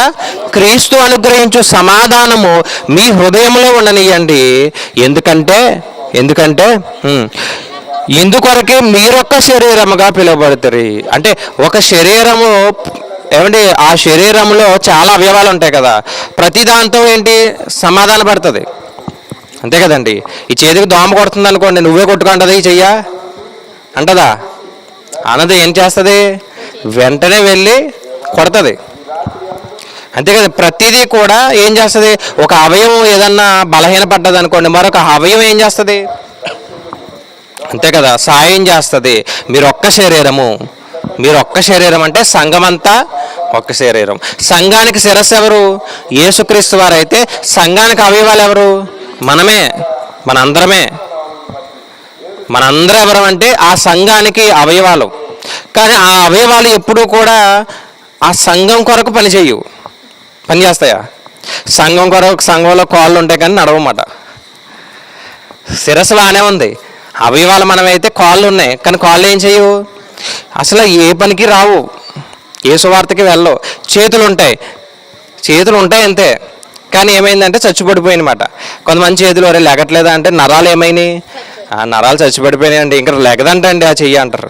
కొంతమంది ఉంటారు వాళ్ళు ఏ పని చేయరు, అంటే ఏమైందండి, చచ్చిపడిపోయింది. ఏదైతే చచ్చిపడిపోవాలో అది చచ్చిపడదు. నోరు మాత్రం అలాగే ఉంటుంది, నోరు మాత్రం అస్సలు ఇంకా కంట్రోల్ అనమాట, వాగుతూనే ఉంటారు అలా 24 గంటల్లో. కొంతమంది అనుకుంటారు 24 గంటలు సరిపోవట్లేదు ప్రభు, 2 గంటలు పెంచు, ఎందుకు, వాగడానికి సమయం లేదు. చూసారండి, అంటే మనం ఒక్క శరీరంగా ఉన్నాం. ఈ ఒక్క శరీరం అంతా ఏం చేయాలంట, సమాధాన పడాలి. అందరూ, నేను చెప్పాను నిన్న అనుకుంటా, మొన్న సంతోషం గురించి మాట్లాడుతున్నప్పుడు, సంఘంలో అందరూ వివేకులు ఉండరు, అవివేకులు కూడా ఉంటారు. మరి వివేకం కలిగిన వారు అవివేకులను చూసి ఏం చేయాలి, వెంటనే ఇది తప్పు, ఇలా చేయకండి అని వెంటనే ఏం చేయాలి, చెప్పాలి. వాడు కూడా ఏం చేయాలి, ఓకే నా తప్ప, సరే నేను సరి చేసుకుంటాను అని వెంటనే సమాధాన పడగలిగితే ఏమండి, సంఘం చాలా బాగుంటుంది, కుటుంబాలు చాలా బాగుంటాయి. సంఘము కుటుంబాలు బాగున్నాయంటే సమాజం కూడా చాలా బాగుంటుంది. సంఘం బాగుంటే సమాజం అంతా బాగుంటుంది. ఇంకా చూడండి, హెబ్రీయులకు రాసిన పత్రికలో అసలు దేవుడు మనల్ని ఎందుకు పుట్టించుకున్నాడు, మనల్ని ఎందుకు పుట్టించుకున్నాడు అంటే ఒక మాట అక్కడ రాశారు. హెబ్రీయులకు రాసిన పత్రిక 12వ అధ్యాయము 14వ వచనంలో, హెబ్రీయులకు రాసిన పత్రిక, అందరితో సమాధానమును పరిశుద్ధతయు కలిగి ఉండుటకు ప్రయత్నించుడి, పరిశుద్ధత లేకుండా ప్రభువుని ఎవరు చూడరు. అంటే అందరితో సమాధానం ఉంటే మనలో పరిశుద్ధత ఉంటుంది. ఒకవేళ దేవుడు మనకి ఇదే చివరి దినాలనుకోండి, ఇప్పుడు నాకు సమాధానం లేదు, ఇక్కడ వాకింగ్ చెప్తున్నానండి, నాకు ఎవరితోనే సమాధానం లేదనుకోండి, సంఘంలో ఎవరితోనో గొడవ ఉందనుకోండి, సమాధానం లేదు, నా టైం అయిపోయింది అనుకోండి, లేదా ఆయన రాకడ వచ్చింది అనుకోండి, ఇప్పుడు నేను పరలోకం వెళ్తానా? మరి ఇప్పుడు గంట చెప్పాను, వాక్యం గంట చెప్పాను, మొన్న గంట చెప్పాను, నిన్న గంట చెప్పాను, ఎన్ని గంటలు చెప్తే ఏముంది, నాలో ఏం లేదు, నాలో సమాధానం లేదు. నా టైం అయిపోయినా ఆయన వచ్చేసినా నాలో సమాధానం లేదు. నేను గంట చెప్పినా, 2 గంటలు చెప్పినా, 10 గంటలు చెప్పినా సమాధానం లేకపోతే, పరిశుద్ధత లేకపోతే, చదవండి, పరిశుద్ధత లేకుండా ఎవడును ప్రభువుని చూడడు. పరిశుద్ధత లేకుండా ఎవ్వడు ప్రభువుని చూడడు. ప్రభువుని చూడాలి అనుకుంటే పరిశుద్ధత ఉండాలి. ఆయన చూడాలంటే ఆయన పరిశుద్ధుడు, ఆయన మహిమ చూడాలంటే ఎలా చూడగలమండి, మనం చూడగలమండి. ఇక లైట్ పెట్టారు కదండి, ఒకసారి లైట్ వంక చూడగలరా మీరు? మరలా లైట్ వంక చూసి నా వంక చూసారనుకోండి, కనిపించండి నేను, అంటే అది గట్టుకుంటే ఒక 100-200 ఓట్స్ ఉంటుందేమో, అంతే. దాన్నే చూడలేం కదా మనం, అంతే కదా, దాన్నే మరి ఆయన ఎవరు, ఈ సూర్యుని చేసినటువంటి మహిమ కలిగినటువంటి దేవుడు. మరి ఆయన చూడాలంటే ఈ మట్టి శరీరం సరిపోదు, ఏముండాలి, మహిమ శరీరం ఉండాలి. ఆ మహిమ శరీరం రావాలంటే ఫస్ట్ నాలో సమాధానం ఉండాలి. సమాధానం ఉంటే పరిశుద్ధత వస్తుంది. ఆ పరిశుద్ధులు మాత్రమే దేవుణ్ణి చూడగలరు. కొరింథీయులకు రాసిన మొదటి పత్రికలో కూడా ఒక మాట ఉంది, కొంచెం వచనాలు ఎక్కువ ఉంటాయి, దయచేసి ఏమనుకోకండి. కొరింథీయులకు రాసినటువంటి మొదటి పత్రిక 7వ అధ్యాయం 15వ వచనం, అయితే అవిశ్వాసైన వాడు ఎడబాయి వచ్చును.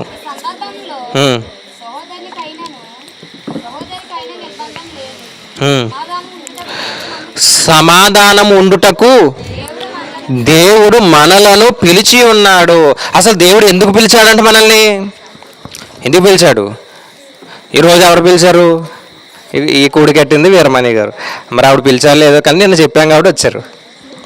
ఒకటేంటంటే దేవుడు వాక్యం, దేవుడు పిలిచాడని వచ్చారు. ఎందుకు దేవుడు ఎందుకు పిలిచాడు? దేవుడు ఎందుకు పిలిచాడు? ఆ వీరమణి గారు వెళ్ళినప్పుడు డ్రింకులు ఇస్తారు, కారబంద్ పెడతారు, అది పట్టుకెళ్ళచ్చు. దీనికా? ఎందుకు అసలు ఎందుకు వచ్చామంట చూడండి. అసలు ఎందుకు వచ్చామంట 15వ వచనం చివరి మాటలో సమాధానంగా ఉండుటకు దేవుడు మనల్ని పిలిచి ఉన్నాడు. అసలు ఎందుకు అంటే సమాధానంగా ఉండడానికి దేవుడు పిలిచాడంట. అదే లేకపోతే ఇంకా ఆ సమాధానమే లేకపోతే ఇంకా వ్యర్థమే కదా. అసలు మనం ఎందుకు వచ్చే భూమి మీద కంటే ఒకరితో ఒకరు సమాధానపడి ఇదిగో ఆయన మన పాపాలను కడిగాడని ప్రపంచానికి చెప్పడానికి వచ్చాం. మరి ఇవన్నీ మర్చిపోయి ఇవన్నీ వదిలిపెట్టేసి ఏమండి కుటుంబాల్లో గొడవలు, సంఘాలలో గొడవలు, సమాజంలో గొడవలు, ఏమండి ఎందుకు మనం బ్రతికేదంతా? మనం బ్రతికేది 30, 40, 50, 60 ఏమండి, అంతకు మించి ఏమైనా ఉందా? ఒక 70, 80 అనుకోండి, ఏంటి ఒక 70, 80 అనుకున్నా ఆయాసము దుఃఖమే. ఒక 30 ఉన్నా డేవిడ్ రాజు గారు ఇంటి దగ్గరికి వెళ్ళాలంటే ఆయాసము దుఃఖమే. పైన ఎడతారు ఆయన, అయిపోద్ది ఇంకా. అంటే 30 సంవత్సరాలు ఉన్నా పైకి ఎక్కాలంటే ఆయాసము దుఃఖమే. 70 ఉన్నవాడికి అదే, 80 ఉన్నవాడికి అదే, ఇప్పుడు 30 ఉన్నవాడికి, 40 ఉన్నవాడికి అదే. అంటే మన జీవితం ఎలాంటిదంటే, నిన్న కూడా మాట మాట్లాడుకున్నాం, మన జీవితం ఎలాంటిదంటే ఇదిగో ఆవిరైపోయేలాంటిది. ఏమండి, ఎండ కాచిందంటే గడ్డి ఎలా ఎండిపోతుందో అలాగే మన జీవితం ఉంది. మరి ఎంత చిన్న జీవితంలో మరలా ఏంటి గొడవలు, కక్షలు, ఒకరంటే ఒకరు పడకపోవడం, ఒకరి మీద ఒకరికి లేనిపోని మాటలు, ఏమండి ఇవన్నీ మనసులో పెట్టుకుని ఇంకా ఆరోగ్యంగా ఎలా బ్రతకగలం మనం? అంతే కదండి. ఇవన్నీ పెట్టుకుని మరలా ఏం కావాలి మనకి? మరలా ఏం కావాలంటే ఆరోగ్యం కోరతాం. ఆరోగ్యం లేదండి, బాగాలేదండి అంటారు. ఆ బీపీ పెరిగిపోతుందండి, గ్యాస్ పెరిగిపోతుందండి, షుగర్ పెరిగిపోతుందండి అంటారు. కానీ ఏముండదు, సమాధానం ఉండదు. అప్పటి వరకు ఇంటి దగ్గర గొడవ పెట్టేసి వస్తుంది, ఆ బకెట్ల దగ్గర ఏమన్నా బిందెల దగ్గర గొడవలు పెట్టేసుకుని అప్పుడు వస్తుంది. ఆయాసపడి వస్తుంది. అయ్యారు ఆయాసం వచ్చేస్తుందండి, బీపీ పెరిగిపోయిందని ప్రార్థించే. మరి అక్కడ ఏం చేసావు? అక్కడ సమాధాన పడి ఉంటే ఆయాసం రాదు, నా దగ్గరకు రారు, ప్రార్థన చేయమన్నారు. ఎక్కడ? అక్కడ సమాధాన పడాలి. అంటే అక్కడ సమాధాన పడకుండా మనం ఎన్ని చేసినా అది వ్యర్థమే. అందుకే చెప్పాడు మనం ఎందుకు వచ్చామంట? సమాధాన పడడానికే వచ్చాము. అలాగే కీర్తన గ్రంథంలో కూడా ఒక 2 మాటలు చూపించి నేను ముగిస్తా. కీర్తన గ్రంథము 7వ అధ్యాయము 4వ వచనము. కీర్తన గ్రంథం 7వ అధ్యాయము 4వ వచనము చాలా మంచి మాట. కీర్తన గ్రంథము 7వ అధ్యాయము 4వ వచనం చదవండి. ఎవరు మాట్లాడుతున్నారంటే దావీదు గారు ప్రార్థన చేస్తూ, దావీదు గారి యొక్క ప్రార్థనలో ఆయన అంటున్నాడు, అయ్యా నా చేత పాపము జరిగిన ఎడల, నాతో సమాధానంగా ఉండిన వానికి నేను కీడు చేసిన ఎడల, నా చేత పాపం జరిగిన ఎడల నాతో సమాధానంగా ఉన్నవాడికి కూడా, అంటే మనం సమాధాన పడుతున్నాం కానీ వాడు మాత్రం మనకి కీడు చేస్తున్నాడంట. నాతో సమాధాన పడేవాడికి నేను కీడు చేసిన ఎడల, అయ్యా ఇదిగో శత్రువు నన్ను తరిమి కొట్టి తరిమి కొననిమ్ము, నా ప్రాణము నేలకు అనగదొక్కనిమ్ము, నా అతిశయ ఆస్పదము మంటి పాలు చేయను. ఒకవేళ నేను ఇలా ఉంటే నువ్వు ఇలా చేయి ప్రభువా, నేను ఇలా ఉంటే ఇలా చెయ్యి. మరి నేను ఇలా లేను కదా ప్రభువా, మరి నువ్వు రక్షిస్తావా, కాపాడతావా? అదే 2వ వచనంలో మాట్లాడాడు ఆయన.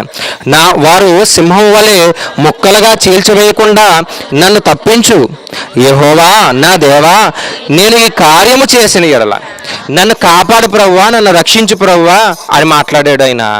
ఎందుకు కాపాడాలి అంటే, అయ్యా ఇదిగో నేను ఇలా చేయలేదు, ఎలా, నేను పాపం చేయలేదు. 2వది ఏంటంటే నేను సమాధాన పడ్డాను. నాతో సమాధాన పడినప్పుడు ఒకవేళ నేను కీడు చేస్తే, వాడికి నేను కీడు చేస్తే, వాడు వచ్చి నాకు సారీ చెప్పాడు, నన్ను క్షమించా అన్నాడు. కానీ మరలా నేను మనసులో పెట్టుకున్న వాడికి ఏం చేశాను? నేను కీడు చేస్తే నువ్వేం చేయి, నన్ను ఇదిగో నా ప్రాణము నేలకు అనగతొక్కి, ఒకవేళ నేను ఇలా ఉంటే నా ప్రాణము నేలకు మట్టిలో కప్పెట్టే అంటున్నాడు ఒక మాటలో చెప్పాలంటే. కానీ నేను అలా లేను కదా ప్రభువా, నన్ను రక్షించు అంటే ఎంత గొప్ప ప్రార్థన చూడండి. నేను లేను కదా ప్రభువా, నీకు తెలుసు కదా. దేవుడికి అన్నీ తెలుసండి, ప్రతిదీ తెలుసు దేవుడికి. మనం ఏం చేస్తాము, ఎలా ఉంటాము, ఏమండి మన నోట్లో నుండి మాట రాకముందే ఆయనకి తెలుసంట. అంత గొప్ప దేవుడు అండి. అందుకే ఆయన అంటున్నాడు, ప్రభువా నేను ఒకవేళ ఇలా ఉంటే నువ్వేం చేసినా నీ చేతిలో నేను మామూలుగానే ఉంటాను, నువ్వేం చేసినా పర్వాలేదు అంటున్నాడు. ఇంకా చూడండి 28వ అధ్యాయం 3వ వచనం. భక్తిహీనులను పాపము చేయువారిని నీవు లాగివేయకము. వారు దుష్ట ఆలోచన హృదయంలో ఉంచుకొని తన పొరుగువానితో సమాధానముగా మాట్లాడతారు. సమాధానంగానే మాట్లాడతారంట, కానీ అర్థమైందండి? సమాధానంగా మాట్లాడడం అంటే హృదయంలో ఏదో పెట్టుకుని మాట్లాడడం కాదు, హృదయంలో నుండి రావాలి. అంతే కదా, హృదయంలో నుండి రావాలి. హృదయంలో ఏముందంట? వారు దుష్ట ఆలోచన హృదయంలో ఉంచుకొని. నేను వచ్చి ఒకరిద్దరు గొడవ పెట్టుకుంటున్నారు అనుకోండి, ఎందుకండి మనం దేవుని పెట్టలేం కదా, ఓకే సమాధాన పడండి అని చెప్పాను. ఒకరికొకరు చేతులు ఇచ్చుకుని సమాధాన పడ్డారు. ఒక ఆయన మనసు చాలా మంచిగానే ఉంది, సరే పాస్టర్ గారు చెప్పారు కదా ఆ దేవుడు చూసుకుంటారని విడిచిపెట్టేశాడు అక్కడితో. కానీ ఇంకొక ఆయన కూడా చెప్పాడు, కానీ ఇంకొక ఆయనలో ఏం లేదు, సమాధానం పడ్డాడు, షేక్ హ్యాండ్ ఇచ్చాడు, ఓకే అనుకున్నాడు, వెళ్ళిపోయాడు. కానీ లోపడేముందంట? లోపడేముందంట? వారు దుష్ట ఆలోచన హృదయంలో పెట్టుకున్నారు. అంటే లోపడిది మారలేదు. లోపడిది మారకుండా ఎంత ప్రయత్నం చేసినా అర్థమే. అంతే కదండి, డాక్టర్ గారి దగ్గరికి వెళ్ళినప్పుడు స్కిన్ అంతా పాడైపోతుందండి అంటే డాక్టర్ గారు ఏం చేస్తారు? ఒకటి పైకి వేస్తారు, రెండు లోపలికి వేస్తారు. ముందు లోపల నుంచే రావాలి, అంతే కదా. లోపలిదంతా క్లీన్ అవుతే అప్పుడు బయటది బాగానే ఉంటుంది. అలాగే బయటికి ఎంత చెప్పినా సరే లోపల ఏముంది? దుష్ట ఆలోచన ఉందంట. దుష్ట ఆలోచన అంటండి, చూడండి ఏదో మాంత్రికులు పదంలా ఉంది ఇది. ఏమంటే అంత ఆలోచన పెట్టుకొని కుట్ర పెట్టుకొని ఇప్పుడు దొరుకుతాడా అనుకుంటాడు, కానీ బయటకు మాత్రం సమాధాన పడతాడు, బాగానే మాట్లాడతాడు, కానీ లోపల మాత్రం అంతేముంది? అంత కల్మషమే ఉంది. అందుకే జకర్యా గ్రంథంలో ఒక మాట ఉంటుంది, ఏమండి ఫలించే దాని గురించి. జకర్యా గ్రంథం ఒకసారి 120వ కీర్తన కూడా చూద్దాం. 120వ కీర్తన కూడా ఒక చక్కటి విషయాన్ని అక్కడ చెప్పారు. 127వ వచనం, నేను కోరినది సమాధానమే, ఆయనను మాట నా నోట వచ్చిన తోడనే వారి యుద్ధానికి సిద్ధమవుతున్నారు. నేను కోరేది సమాధానమే, కానీ నేను సమాధానపడి సారీ చెప్పే లోపే వాడి యొక్క వేలు ఏమైతే ఉందో అది వచ్చేస్తుంది బయటికి. లోపల ఏమైతే ఉందో, కానీ నేను ఎందుకు వెళ్ళాను? వెళ్ళి సరే అయిపోయింది, ఏదో అయిపోయింది, మన అందరూ ఒకటే కదా, సారీ చెప్పొద్దాం, క్షమించమన్నాడు, దాన్ని వెళ్ళానమాట. నేను ఇంకా చెప్పలేదు, నా నోట్లోంచి వస్తుందన్నమాట. కానీ వాళ్ళలోంచి ఏమొస్తుందంట? చూడండి, వాళ్ళలోంచి ఏమొస్తుందంట? నేను కోరినది సమాధానమే, ఆయనను మాట నా నోట వచ్చిన తోడనే వారు యుద్ధానికి. నేను ఇంకా చెప్పకముందే వాళ్ళేముంది? ఇది ఉండకూడదు. అసలు ఏంటి వాడు ఏం చెప్తున్నట్టు వినాలి. అందుకే చాలామంది మాట్లాడేస్తారు కానీ వినడానికి ఆలోచించరు. ఎప్పుడు మాట్లాడేద్దాం అనుకుంటారు, ఏమండి తిట్టేస్తూ ఉంటారు. అసలు వాడు ఏం చెప్తున్నాడు వినలేడు. వాడు ఏం చెప్తున్నాడో కనీసం వింటారా? వినరు. వీడి గోల వీడిదే, ఏమండి. అందుకే చాలా చోట్ల సమాధానం దొరకట్లేదంటే కారణం ఏంటంటే ఇదే. మన వేలో మనం వెళ్ళిపోయామనుకోండి ఇలాగే ఉంటుంది. అసలు వాడు ఏం చెప్తున్నాడు, ఒకవేళ క్షమించమని అడుగుతున్నాడా ఏంటి? నేను కోరినది సమాధానమే, కానీ నేను ఏదైతే చెప్పాలనుకుంటున్నానో అది చెప్పేలోపే ఏమొస్తుందంట రిప్లై? యుద్ధమే వచ్చేస్తుందంట. దేని ద్వారా? మాటల యుద్ధం, ఏమండి. కత్తులతోనే కాదు, దేంతో కూడా చేయొచ్చు, మాటలతో కూడా యుద్ధాలు చేయొచ్చు. కత్తులతో చేస్తే ఒకసారి వెళ్ళిపోతాం అంతే, మాటల్లో చేస్తే జీవితాంతం వెళ్తానే ఉంటాం, అంతే కదండి. మాటల్లో ఎలాంటివంట? తోటాల్లా వస్తాయన్నమాట. అవి పోవు, అలా ఉండిపోతాయి. అన్నీ మర్చిపోతాం. ఇంత వాకింగ్ చెప్పాను, ఇది మర్చిపోతాం, కానీ ఏది గుర్తుంటుంది? మాటలే గుర్తుంటాయి. మరి ఎలా అండి నేను నా జీవితాన్ని మార్చుకోవాలనుకుంటున్నానండి? నేను ఏదో ఎవరినో తిట్టానో, లేదో సహోదరుని మీద ద్వేషం ఉంది, పగ ఉంది, లేదో సంథింగ్ ఏదో జరిగింది మొత్తానికి. ఇప్పుడు నేను మార్చుకోవాలనుకుంటున్నానండి, నేను దేన్ని బట్టి మార్చుకోవాలి అని అడిగితే దేవుడు సాయం చేస్తాడు. ఎలా చేస్తాడు అంటే చివరిగా జకర్యా గ్రంథము 8వ అధ్యాయము 12వ వచనం. పాత నిబంధన గ్రంథంలో జకర్యా గ్రంథము 8వ అధ్యాయము, పేజీ నెంబర్ కూడా చెప్పండి కొంతమంది తీయకపోతే, 780వ పేజీ. సమాధాన సూచకమైన ద్రాక్ష చెట్లు ఫలమిచ్చును. సమాధానానికి సూచనగా ఏముందంట? ద్రాక్ష చెట్టు ఉందంట. అంటే మనం ద్రాక్ష చెట్టు అనుకుంటే ఏమండి మనం ఫలించాలి. ఎలాగా? చూడండి, జకర్యా గ్రంథము 8వ అధ్యాయము 12వ వచనం. సమాధాన సూచకమైన ద్రాక్ష చెట్లు ఫలమిచ్చును, భూమి పండును. అంటే మనం పండాలి, ఏమంటే మనం చెట్టు అయితే మనం పండాలి అంటే ఆత్మఫలాలను ఇవ్వాలి. ఆత్మఫలాలను ఇవ్వాలంటే ఏముండాలంట? ఆకాశంలో నుంచి మంచు కురియును. అంతే కదండి. ఏమన్నా ఒక మొక్క వేసాం అనుకోండి, దానికి నీళ్లు పోయాలి, మంచు ఉంటేనే ఏమవుతుంది. అందుకే చాలా మొక్కలు దేని బట్టి బ్రతుకుతాయి, రాత్రికాల సమయంలో వచ్చే మంచుని బట్టే బ్రతుకుతాయి. మంచు నీరు అంటే అర్థం ఏంటంటే వాక్యం. ఆ వాక్యం మన హృదయంలో పడ్డది అనుకోండి, ఎక్కడి నుంచి అంట, ఎక్కడి నుంచి, ఆకాశం నుండి మంచు కురియును, ఈ జరువులో శేషించిన వారికి వీటన్నిటికీ నేను స్వాచ్ఛముగా ఎత్తును. అంటే మన సమాధానానికి ఏమండి, సమాధానం అనే ఫలం మన జీవితంలో ఫలించాలి అంటే ఏం చేయాలంట, భూమి పండాలి అని రాశారు కదా. భూమి పండాలంటే ఎలా ఉండాలి, ఈ భూమి పండాలంటే సారవంతమైనటువంటి నేల అయి ఉండాలి.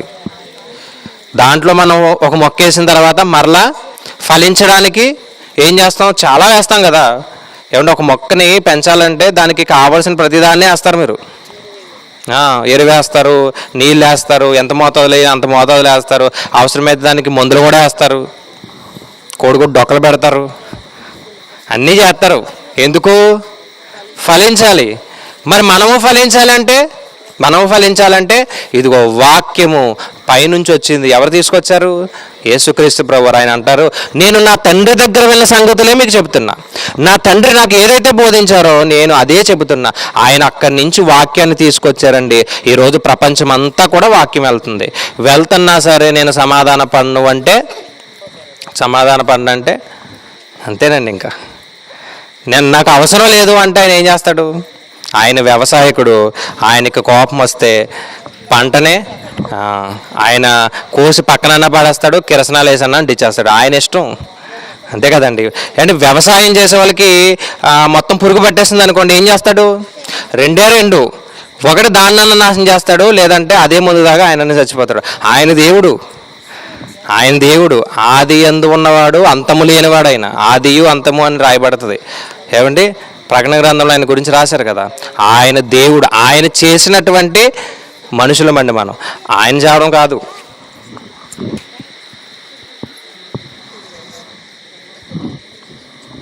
ఆయన చావడం కాదండి, మనల్ని ఏం చేస్తారు. అది ఏమండి, అది చాలా కష్టం. అందుకే నేను వచ్చేలోపే మీరు సమాధాన పడండి. మీరు సమాధాన పడ్డానికి నేను ఎవరిని పంపించాను, ఎవరిని, రాయబారులు. ఇందా చదివాం కదా, కొరింథీయులకు రాసిన పత్రికలు అనుకోండి, చదివాం. రాయబారులు వచ్చారంట. రాయబారులు మన పక్షాన కోరుకుంటున్నారు, దేవునికి విజ్ఞాపన చేస్తున్నారు. రెండవది, మిమ్మల్ని బతిమాలుకుంటున్నారు. ఆ రాయబారులు ఎవరో కాదు, సేవకులే.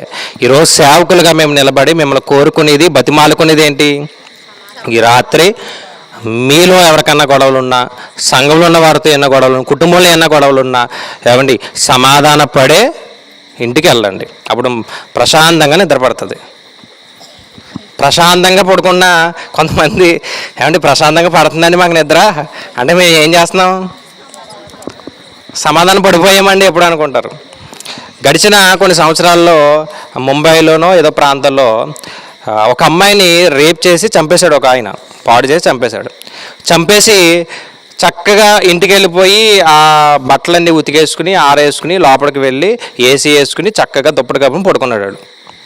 వాడికి ఏ ఆలోచన ఉంది, అసలు ఏ ఆలోచన లేదు. అయ్యో నేను ఒక అమ్మాయిని చంపేసానేంటి, పాడు చేసానేంటి, ఏంటి వాళ్ళకు కూడా కుటుంబం ఉంటుంది కదా, ఈ ఆలోచన ఉందా, ఏ ఆలోచన లేదు. చక్కగా ఏసీ వేసుకుని పడుకున్నాడు. అంటే అతనికి ఏం లేదంటే మనస్సాక్షి లేదు. ఏం లేదు, ఎన్ని గొడవలు ఉన్నా చక్కగా పడుకుంటున్నామంటే మనకు కూడా ఏం లేదు.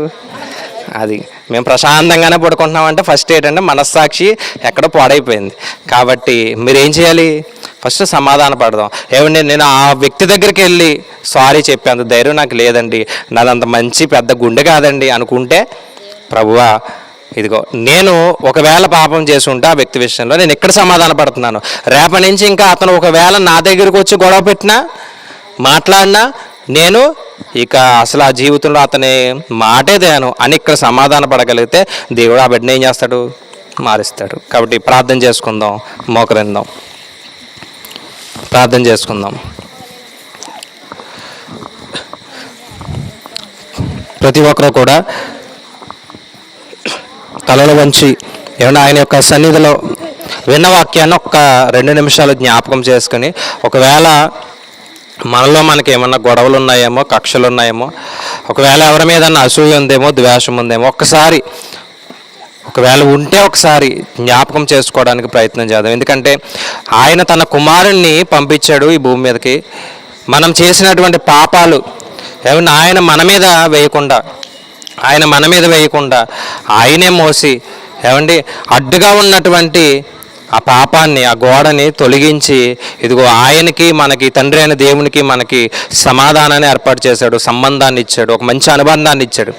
ఒకవేళ ఈరోజు సంఘం మనందరం ఒక కుటుంబం కాబట్టి ఒకవేళ ఈ యొక్క కుటుంబంలో ఏమన్నా గొడవలు ఉంటే, ఏమన్నా ఇబ్బందులు ఉంటే, ఏమన్నా సమస్యలు ఉంటే, ఒకరి మీద ఒకరికి ద్వేషాలు ఉంటే దయతో ఒకవేళ వారిని అడగకపోయినా ఈరోజు దేవుడు ఆకాశంలో నుండి మిమ్మల్ని చూస్తున్నాడని గ్రహించి ఒక్కసారి వారి పక్షాన వారిని మనసులో పెట్టుకుని, హృదయంలో పెట్టుకుని ఏమండి సమాధాన పడడానికి ప్రతి ఒక్కరూ కూడా ప్రయత్నం చేయండి. మన జీవితంలో ఇది చాలా ప్రాముఖ్యమైనటువంటి విషయం. సమాధాన పడకపోతే దేవుణ్ణి చూడలేం. పరిశుద్ధత లేకుండా దేవుణ్ణి ఎవ్వరూ చూడలేరు. ఆ పరిశుద్ధత సమాధాన పడినప్పుడే వస్తుంది అని ప్రభువు సెలవిస్తున్నారు. ఒకసారి మీ యొక్క హృదయంలో, ఒకవేళ నా హృదయంలో నేను ఎవరినైనా ద్వేషిస్తే, ఒకవేళ సంఘంలో తెలియక ఎవరినన్నా ఏమన్నా అనుంటే ఒకసారి దేవుణ్ణి అడుగుదాం, క్షమాపణ కోరదాం, సమాధాన పడదాం. కుటుంబాలు ఐక్యంగా కట్టబడ్డానికి ఈ యొక్క వాక్యాన్ని మన యొక్క హృదయంలో మనం నాటుకుని మన గృహాలకు వెళ్దామండి. ప్రార్థన చేద్దాం. ప్రతి ఒక్కరూ కూడా ప్రార్థనలు ఏకీభించండి. దయ కలిగినటువంటి మా కన్న తండ్రి, నీ ఘనమైన ఉన్నతమైన నామానికి వందనములు. దేవా, మీ యొక్క ఉన్నతమైన కృపలో తండ్రి మమ్మల్ని కాచి కాపాడిన విధానాన్ని బట్టి తండ్రి వందనములు. అయ్యా ఇదిగో తండ్రి, నిజమే తండ్రి, సమాధానం లేకనే తండ్రి రోజు కుటుంబాలు దేవా రోడ్డు మీద పడుతున్నాయి, సంఘాలు ముక్కలైపోతున్నాయి. సంఘాలలో గొడవలు, కుటుంబాలలో గొడవలు, వ్యక్తిగతంగా గొడవలు, చేసే పని దేవా ఎక్కడైతే చేస్తున్నామో ఆ పనిపాట్లలో గొడవలు తండ్రి. కారణం తండ్రి దేవా ఓర్చుకునేటటువంటి గుణం లేక, దేవా సమాధాన పడే గుణం లేక, ఒకరి మీద అసూయ పెట్టుకుంటూ, ద్వేషం పెట్టుకుంటూ, పగ పెట్టుకుంటూ తండ్రి బ్రతుకుతున్నాం. అర్పణ తెచ్చినప్పుడు సమాధాన పడకుండా మేము అర్పణ ఇచ్చినా అది దేవా మీరు అంగీకరించాలని చెబుతున్నారు. నలిగినటువంటి హృదయమే మీకు కావాలన్నారు తండ్రి. ఒకవేళ మా జీవితంలో మేము ఎవరి మీదైనా ద్వేషం పెట్టుకుని ఉంటే, కోపం పెట్టుకుని ఉంటే, దేవా తెలియక ఎవరైనా నిందించుంటే దయతో మా యొక్క జీవితాన్ని తండ్రి మీ ముందు పెడుతున్నాం. దేవ వారందరినీ కూడా తండ్రి దేవ మేము క్షమించడానికి తండ్రి సిద్ధపడుతున్నాం. దేవ అలాగే తండ్రి మీరు దేవ మమ్మల్ని క్షమించారని తండ్రి మేము నమ్ముచున్నాం తండ్రి. దేవ ఇదిగో తండ్రి విన్న వాక్యాన్ని విడిచిపెట్టేవారుగా కాకుండా తండ్రి మా యొక్క హృదయంలో భద్రపరుచుకుని తండ్రి అటు రీతిగా బ్రతకడానికి తండ్రి కృప చూపించండి. నీ కృపను బట్టి తండ్రి ఎలా ఫలించాలో తండ్రి ఒక్కొక్కటిగా నేర్చుకుంటున్నాం. దేవా ప్రతి మాట తండ్రి విడిచిపెట్టేవారుగా కాకుండా మాలో ఉన్నటువంటి లోటుపాట్లు అన్నీ సరిచేసుకోవడానికి తండ్రి కృప చూపించండి. ఈరోజు తండ్రి ఈ యొక్క కూడికి ఏర్పాటు చేసినటువంటి మరి పౌలు గారిని బట్టి, వారి కుటుంబాన్ని బట్టి తండ్రి ప్రార్థన చేస్తున్నాం తండ్రి. దావీదుగా తండ్రి వారిని మార్చండి, నీ సన్నిధికి తీసుకురండి. వారికి తండ్రి మరింత ఆసక్తిని తండ్రి మీరు పుట్టించండి. వీరమణి గారిని జ్ఞాపకం చేసుకొని మీ పరిచర్యలను గొప్పగా వాడుకోండి. వారికి ఇచ్చినటువంటి కుమారులను బట్టి తండ్రి ప్రార్థన చేస్తున్నాం. జగన్ బట్టి, శ్రీరామ్ను బట్టి దేవా చక్కటి వివాహాలు దేవా మీరు జరిగించారయ్యా. మరి హేమ పుష్పాన్ని జ్ఞాపకం చేసుకోండి, సమీరాన్ని జ్ఞాపకం చేసుకోండి. దేవాలుగా వారికి ఇచ్చినటువంటి దేవా బిడ్డలను కూడా తండ్రి మీరు జ్ఞాపకం చేసుకుని వారికి కూడా మంచి ఆరోగ్యం దేవా మీరు దయచేయండి. దేవాలగే తండ్రి దూర ప్రాంతంలో ఉన్నటువంటి వారి యొక్క కుమార్తెను కూడా తండ్రి మీరు జ్ఞాపకం చేసుకోండి. వారి యొక్క కుటుంబాన్ని కూడా దీవించండి, ఆశీర్వదించండి.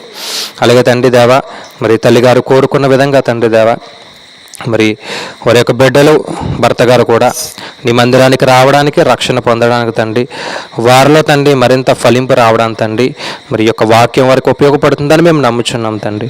విన్న వాక్యాన్ని వారి యొక్క హృదయంలో భద్రపరుచుకుంది, వాటి రీతిగా బ్రతకడానికి తండ్రి కృప చూపించండి. అలాగే తండ్రి కూడి వచ్చినటువంటి బిడ్డలందరినీ కూడా దేవా మీరు జ్ఞాపకం చేసుకుని వారందరికీ మంచి ఆరోగ్యాన్ని దేవా మీరు దయచేయండి. అలాగే తండ్రి దేవా మరి ఎగ్జామ్స్ రాస్తున్నటువంటి బిడ్డలందరినీ కూడా తండ్రి మరొకసారి మీరు జ్ఞాపకం చేసుకుంటారని తండ్రి కోరుచు. రేపటి దినాన్ని జరగబోతున్నటువంటి గృహ కొడుకులో కూడా దేవా మీరు మాకు తోడుగా ఉండి నడిపిస్తారని తండ్రి కోరుచు. ఈ యొక్క ప్రార్థన క్రీస్తు నామమును బట్టి అడిగి వేడుకుంటున్నాం పరమ తండ్రి, ఆమేన్. తండ్రి అయిన దేవుని ప్రేమ, యేసుక్రీస్తు వారి యొక్క కృప, పరిశుద్ధాత్మ అన్యోన్య సహవాసం ఈ యొక్క కుటుంబానికి, కూడి వచ్చినటువంటి ప్రతి కుటుంబానికి సదాకాలము తోడుగా ఉండి నడిపించునుగాక, ఆమేన్. ఆశీర్వాదంబుల్ మా మీద వర్షింపచేయుమీశా,